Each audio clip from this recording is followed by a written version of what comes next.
गेल्या 30 सप्टेंबर रोजी भीमापूर येथे राहणारा अल्पवयीन मुलगा आपल्या अन्य 3 मित्रांसोबत अंबादेवी दर्शन करून गावाकडे परत जात होता. या दरम्यान इंदला फाट्यावर फिर्यादी मुलाच्या दुचाकीचा पाठलाग करून दोघांवर चाकूने वार करून जखमी केले होते. तसेच लूटमारी करून आरोपीने पळ काढला.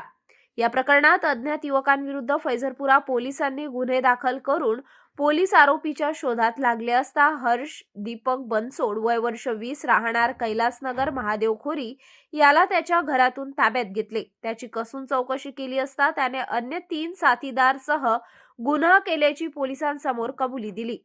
या प्रकरणात पोलिसांनी अन्य 2 अल्पवयीन मुलांना ताब्यात घेतले तर एक अल्पवयीन मुलगा पसार आहे.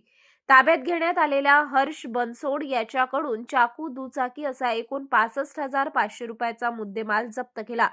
ही कारवाई पोलीस आयुक्त अरविंद सावरिया यांच्या आदेशाने फैजरपुरा वरिष्ठ पोलीस निरीक्षक रोशन शिरसाट यांच्या नेतृत्वात सायबर सहाय्यक पोलीस निरीक्षक प्रियांका कोटावार यांच्या सहकार्याने पोलीस उपनिरीक्षक राहुल महाजन, पोलीस कर्मचारी सुभाष पाटील, शशिकांत गवई, सागर चौहान, जावेद पटेल, उमेश चुलपार यांनी केली.